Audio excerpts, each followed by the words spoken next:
안녕하십니까. 김주성의 안식일학교 교과 묵상입니다. 2023년도 제4기 1과입니다. 제목은 우리를 향한 하나님의 선교 제1부. 이번 주 교과를 통하여 우리를 향한 하나님의 선교에 대해서 살펴봅니다. 10월 1일 일요일 교과의 제목은 우리를 찾아오시는 하나님.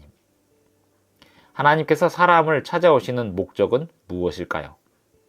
하나님께서 사람을 창조하실 때 하나님의 형상과 모양대로 창조하셨습니다. 하나님께서는 사람에게 완전한 세상을 주셨고 사람이 하나님과 완전한 연결을 맺고 살아가기를 바라셨습니다. 하나님과 사람의 연결 관계에서 가장 중요한 속성은 사랑입니다. 하나님께서는 사랑이 드러나도록 하시기 위해 사람에게 귀한 선물을 주셨는데 그것은 자유의지입니다. 자유의지는 어느 길을 택할지 선택할 자유를 말합니다. 물론 하나님께서는 아담 부부에게 순종과 불순종에 관하여 명확히 말씀해 주시고 불순종의 위험과 그 치명적인 결과를 설명해 주셨습니다. 사탄은 먼저 하와를 교묘하게 유혹했는데 선악을 알게 하는 나무의 열매를 먹어도 괜찮다고 하고 그에 따른 어떤 부정적인 결과도 있지 않을 것이라고 했습니다. 오히려 그 열매를 먹으면 하나님과 같이 되어 선악을 알게 되리라고 하였습니다. 불행하게도 하와는 그 열매를 먹기로 선택하여서 먹었고 아담에게도 주었습니다. 아담은 그 열매를 받았고 하와와 같은 선택을 했습니다. 그리하여 완전했던 창조 세계가 인간의 죄 때문에 얼룩지게 되었습니다. 그리하여 지구를 향한 하나님의 본래 목적과 계획은 이때를 위한 대비책으로 변경되게 되었습니다. 죄악의 침입에 대한 대비책은 사후 고안된 계획이 아닙니다. 구원의 계획은 창세전에 계획되었고 그 실행이 시작되었습니다. 창세기 3장 9절로 15절을 보면 아담과 하와가 타락한 후에 하나님께서 그들에게 하신 첫 말씀이 무엇인지 알 수 있습니다. 그 말씀이 신학적으로 매우 중요한데 그 이유가 무엇인지 생각해 보겠습니다. 창세기 3장 9절과 10절만 읽어봅니다. 여호와 하나님이 아담을 부르시며 그에게 이르시되 내가 어디 있느냐? 이르되 내가 동산에서 하나님의 소리를 듣고 내가 벗었으므로 두려워하여 숨었나이다. 이 말씀을 보면 하나님께서 아담에게 어디 있느냐고 물으십니다. 하나님이 모르셔서 물으시는 걸까요? 하나님은 아담이 어디에 숨었는지 다 알고 계셨습니다. 두려움에 휩싸인 채 사태가 어떻게 돌아가게 되었는지 알아야 할 사람들은 오히려 아담과 하와였습니다. 그러나 그들이 직면해야 하는 것은 그들의 죄로 인한 비극적인 결과들에 대한 이해였습니다. 사탄을 패배시켜야 했습니다. 그때 하나님께서 그분의 사명을 아담 부부에게 제시하십니다. 구원의 계획입니다. 세상을 자기와 화목하게 하시려는 유일한 소망입니다. 여기서 주목할 점은 사람이 사탄과 대립하기 전에 그리고 구원의 약속을 받기 전에 먼저 하나님께서 타락한 인류를 찾으러 오셨다는 사실입니다. 완전히 절망적인 상황임에도 불구하고 하나님께서 아담에게 질문을 통하여 두 가지 중요한 주제를 제시하셨습니다. 인간의 타락한 상태와 하나님의 선교적 본성입니다. 우리는 절망적인 상태가 되었고 구원이 필요하게 되었습니다. 인간을 구원하시려 결정하시고 사람을 찾아오셔서 함께 하시는 분이 바로 우리 하나님이십니다. 역사를 통해 보면 하나님께서는 끊임없이 사람들에게 질문하셨습니다. 내가 어디 있느냐? 하나님께 이 질문을 우리가 항상 받고 있음을 인지하고 계십니까? 하나님의 그 질문이 각자에게 어떤 의미로 다가오는지 그리고 우리 각자의 답변은 무엇인지 생각해 보시기 바랍니다. 10월 2일 월요일 교과 제목은 우리와 함께 하시기를 원하시는 하나님. 오늘 교과에서는 성경을 보면서 하나님이 사람과 함께 하시기를 원하시는 열망이 어떻게 나타나 있는지 살펴보겠습니다. 그 열망이 하나님의 선교 열망이 있기 때문에 그렇습니다. 창세기 17장 7절, 26장 3절, 그리고 28장 15절을 읽고 하나님께서 아브라함과 그 후손들에게 주신 약속의 주요 요점이 무엇인지 확인해 보겠습니다. 먼저 창세기 17장 7절입니다. 내가 내 언약을 나와 너 및 내 대대 후손 사이에 세워서 영원한 언약을 삼고 너와 내 후손의 하나님이 되리라. 다음으로는 26장 3절입니다. 이 땅에 거류하면 내가 너와 함께 있어 네게 복을 주고 내가 이 모든 땅을 너와 네 자손에게 주리라. 내가 네 아버지 아브라함에게 맹세한 것을 이루어. 이어서 28장 15절입니다. 내가 너와 함께 있어 네가 어디로 가든지 너를 지키며 너를 이끌어 이 땅으로 돌아오게 할지라. 내가 네게 허락한 것을 다 이루기까지 너를 떠나지 아니하리라 하신지라. 구약 성경을 보면 하나님의 사역은 그분의 목적을 이루기 위하여 선교 본성에 따른 활동을 지속하는 형태로 나타나고 있습니다. 예를 들어 노아 홍수 이후 사람들이 시날 땅에 모여 바벨 성과 대를 건축하면서 하늘까지 닿기를 추구하고 있을 때였습니다. 하나님께서 그들에게 개입하셔서 언어를 혼잡하게 하심으로 사람들을 온 세상에 흩어지게 하셨습니다. 그리하여 하나님의 사명을 확대시키셨는데 그것은 아브라함을 부르시고 온 세상을 향한 복의 통로로 삼으심으로 시작하셨습니다. 하나님께서 아브라함과 그 자손들에게 하신 약속은 여러 가지가 있는데 그 중에서 두드러지는 것이 있습니다. 하나님께서 그들에게 여러 번 기본적으로 하신 약속이기도 합니다. 나는 너희의 하나님이 되리라. 내가 너와 함께 있어. 이런 말씀입니다. 바벨성과 대를 건축하면서 하늘까지 닿기를 추구하고 있을 때 그들은 하나님과 상관없는 집단이 되어가고 있었습니다. 하나님은 그들을 언어로 혼잡케 하셔서 온 세상에 흩으시고 아브라함을 부르셔서 그 후손들이 온 세상에 복음을 증거하게 하시려는 의도가 있었던 것입니다. 역사가 흘러 요셉이 애굽에 팔려가게 되지만 요셉은 거기서 하나님의 백성들을 구원하는 도구가 됩니다. 요셉의 모든 경험에서 보면 그의 생애에서 가장 극심한 시련의 시기에서조차도 성경은 말하기를 여호와께서 요셉과 함께 하셨다고 선언하고 있습니다. 몇 세대가 흐른 후에 하나님은 당신의 선교 사명을 성취하기 위하여 모세를 바로에게 보내시고 애굽에서 종살이하는 백성들을 건져내시려 하였습니다. 모세에게 선교 사명을 위임하시면서 하나님께서 그에게 말씀하시기를 내가 반드시 너와 함께 있으리라 하셨습니다. 하나님께서는 여러 번에 걸쳐서 당신의 백성들과 함께 하시려는 열망을 당신의 백성들에게 확인시켜 주셨습니다. 출애굽기 29장 43절 45절을 보십시오. 그 시대에 성소를 짓게 하신 주의 목적이 무엇이었는지 확인해 보십시오. 읽어보겠습니다. 내가 거기서 이스라엘 자손을 만나리니 내 영광으로 말미암아 회막이 거룩하게 될지라. 내가 이스라엘 자손 중에 거하여 그들의 하나님이 되리니. 하나님께서 당신의 백성들과 함께 하시려고 특별한 방식을 선택하셨습니다. 모세에게 말씀하시면서 백성들과 함께 하시길 원하시는 열망을 드러내시며 성막을 짓게 하셨습니다. 그리고 매우 국제적이고 목적이 있는 제도를 설립하게 하셔서 하나님의 사명의 궁극적인 방법에 주목하도록 하셨습니다. 하나님의 사명의 궁극적인 방법은 예수 그리스도께 있었습니다. 엘렌 화이트의 리뷰 앤드 헤럴드 1872년 12월 17일자에 실린 글을 읽어보겠습니다. 희생제물과 제사장 봉사는 그리스도의 죽으심과 중보사업을 표상하기 위하여 제정된 것이다. 이러한 모든 예식들은 그리스도와 연결시키지 않는다면 아무런 미덕과 의미가 없다.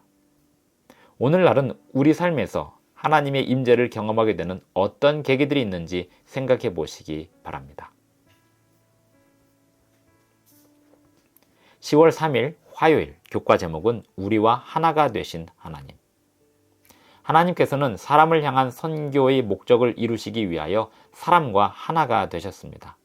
그 과정에서 구약 성경에서의 전략과 신약 성경의 전략 그리고 그 실현이 어떻게 되었는지를 살펴보겠습니다. 구약 성경을 읽으면서 우리는 다음의 내용들을 발견할 수 있습니다. 하나님은 처음부터 사람들을 통하여 일하셨습니다. 하나님의 성품을 세상에 증거하고 그분의 목적을 나타낼 사람들을 택하시고 그들을 통하여 그분의 계획을 실현시키셨습니다. 하나님께서 하시는 모든 일은 그분의 선교 전략에 따른 것이었습니다. 이사야 선지자를 통하여 주신 말씀을 보면 다음과 같은 말씀이 있습니다.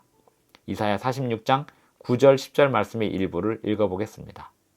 나는 하나님이라 나 같은 이가 없느니라. 내가 시초부터 종말을 알리며 나의 뜻이 설 것이니 내가 나의 모든 기뻐하는 것을 이루리라. 신약 성경에서는 하나님께서 사람들과 함께 하시려는 바람이 새로운 국면으로 나타나게 되었습니다. 예수 그리스도의 성육신을 통하여 에덴 동산에서 아담 부부에게 하셨던 하나님의 약속의 실체가 드러났습니다. 마태복음에서 예수님의 탄생 이야기를 읽어보십시오. 그 기사에서 보면 하나님에 대한 어떤 중요한 사실을 우리에게 전하고 있습니다. 마태복음 1장 18절로 23절을 보시면 되겠습니다. 지금은 21절부터 23절까지만 읽어보겠습니다. 아들을 낳으리니 이름을 예수라 하라. 이는 그가 자기 백성을 그들의 죄에서 구원할 자이심이라 하니라.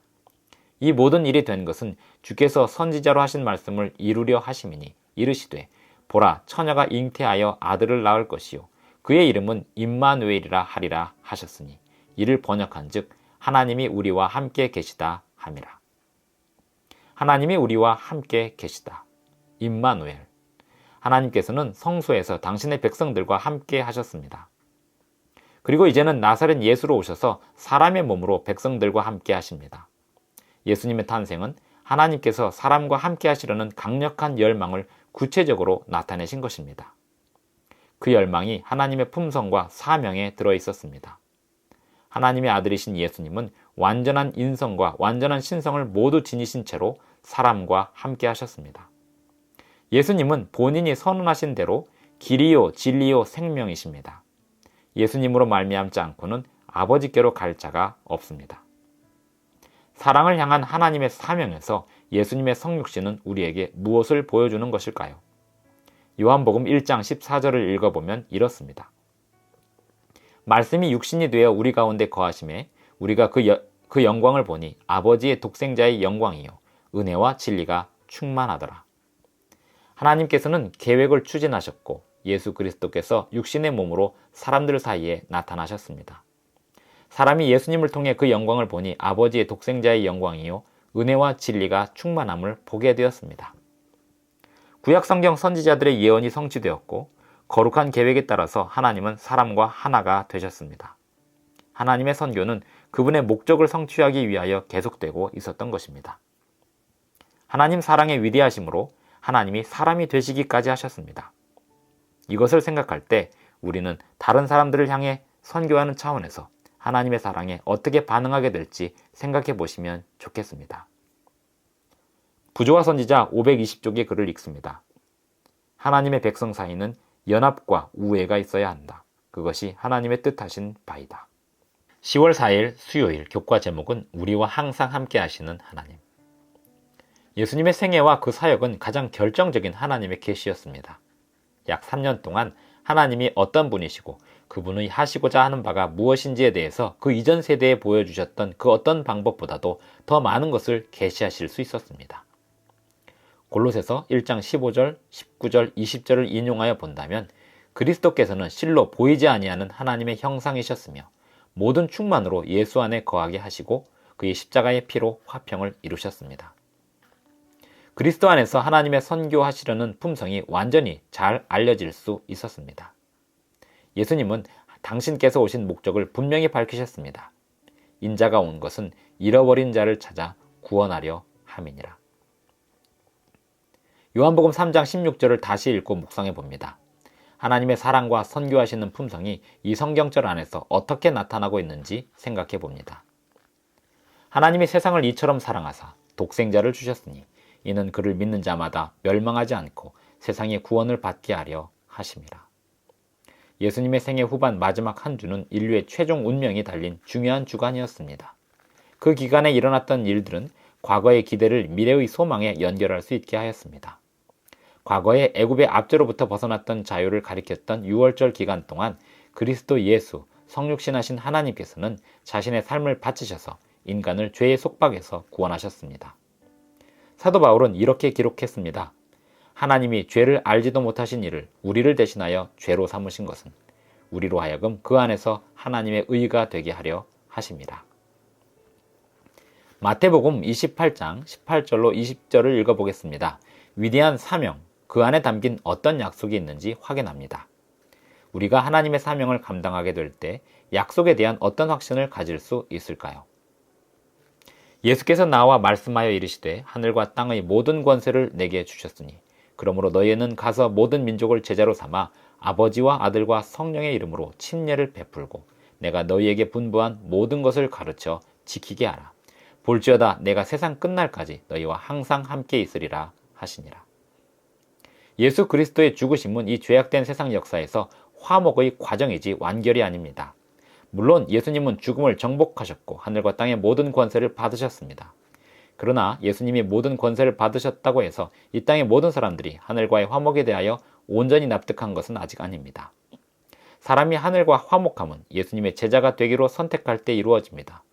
그것을 선택하지 않는 사람들이 그 결과를 납득함은 모든 심판이 마칠 때 이루어집니다. 최종적으로 의인들만이 살아남게 되므로 완성됩니다.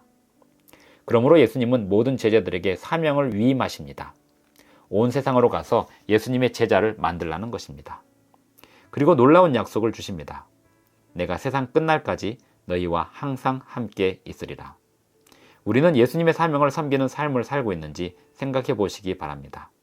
예수님이 주신 사명을 섬길 때 항상 우리와 함께 하신다는 약속이 성취되는 것을 어떻게 보았는지 생각해 보시기 바랍니다.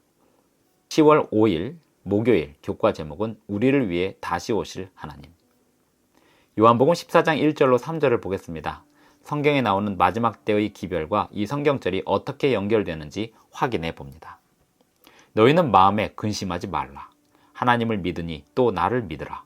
내 아버지 집에 거할 곳이 많도다. 그렇지 않으면 너희에게 일렀으리라.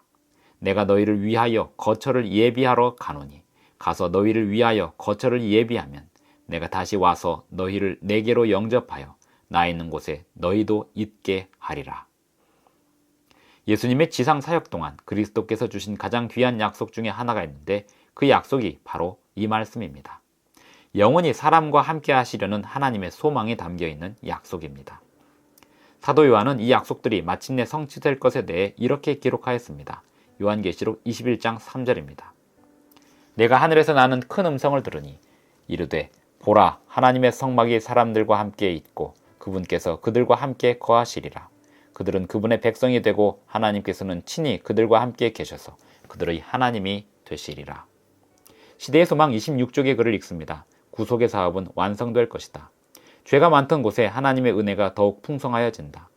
사탄이 자기의 것이라고 주장한 바로 이 땅, 지구 자체가 속량함을 받을 뿐 아니라 높임을 받게 될 것이다. 하나님의 아들이 인성으로 거하시고 영광의 왕께서 생활하시고 고생하시고 돌아가신 이 땅에서 그가 만물을 새롭게 하실 때에 하나님의 장막이 사람들과 함께 있을 것이며 그리하여 무궁한 세대를 통하여 구속받은 자들이 주의 빛 가운데 다닐 때에 그들은 그의 말할 수 없는 선물인 임마누엘 곧 우리와 함께 계시는 하나님을 주신 것에 대하여 하나님을 찬송할 것이다. 여기서 우리는 구속에 관한 가장 아름다운 그림을 보게 됩니다. 하나님의 선교는 마침내 그분의 바램을 성취하게 될 것인데 그것은 그분의 자녀들과 영원히 함께 거하는 것입니다. 우리가 그 약속의 성취를 누리게 된다는 것이 얼마나 귀한 특권인지 모릅니다.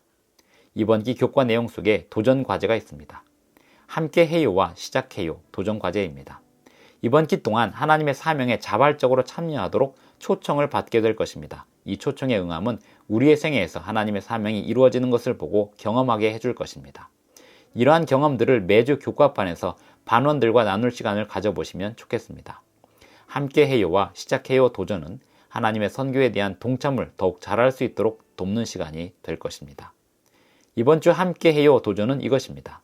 다음 한 주 동안 하나님의 선교에 동참할 수 있도록 나의 마음을 열어달라고 매일 기도합니다. 시작해요는 이것입니다. 우리 주변에 이웃들, 직장 동료, 가게 주인, 버스 운전사 등의 이름을 알아보고 매일 그들을 위해서 기도하는 것입니다.